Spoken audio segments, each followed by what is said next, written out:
All right, so we're gonna go over the key levels for the S&P 500 today. We have been hitting all-time highs, as you can see on the 1 hour time frame. This week that we had on January 12th, we're already there. Where right now we're going back to this double top right here, which is from 7,017 to 7,015. Pretty much is rejecting right now. Honestly, today we have the FOMC, federal interest rates decisions. Nothing seems to be going on. I don't think nothing's going to happen. So probably we're going to see a little bit of a bearish reaction. However, for the start of the market, there is only a couple things that we might see. Either we break below this level, we test it, and then we go back down, and when we fill up this gap right here that you see right here. I mean, it has been not filled. I mean, we barely touched it yesterday, and then if we look at the let's look at the profiles. Let's see what we see over here.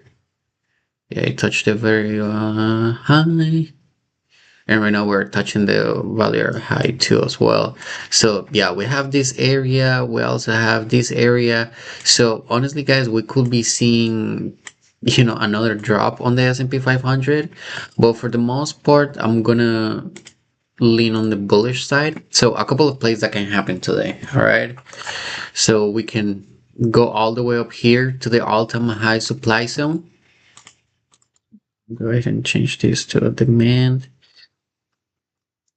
We can also, another thing that can happen is that we drop and then we find support right here, which this is more like an intraday level, which comes from a previous high on January 16, which was a pre-market, right? And as you can see, it has been resisting, then it becomes support and support. However, it's not really a strong level, so I will more than likely be cautious about it. If anything, it drops, it retests, and it drops again. All right, but realistically, levels that I'm gonna be looking at taking a trade from is gonna be this level right here, which is gonna be 7,036 to 7,033.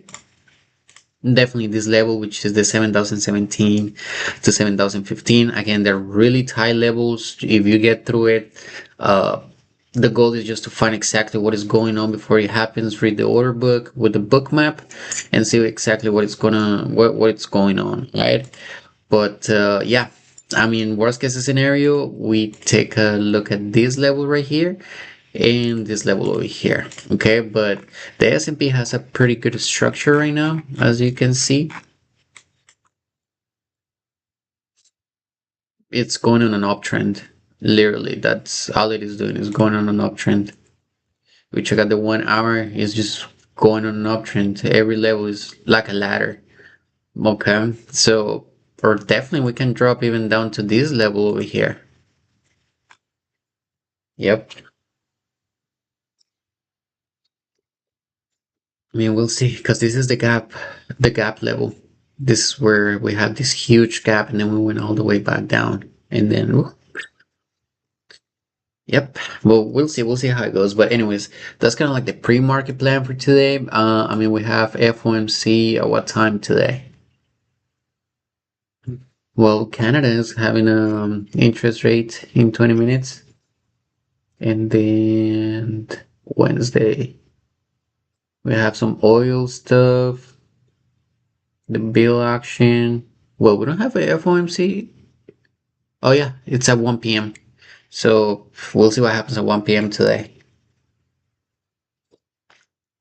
And as you can see, no one is expecting a change. So I don't think it's going to really affect the market. And even with a weakening dollar, I do believe that the market is actually going to stay strong. So we might see, like a break of all-time highs and go up. So we're going to start creating new levels. But yeah, guys, those are the key levels for today. Let's see how it plays out. And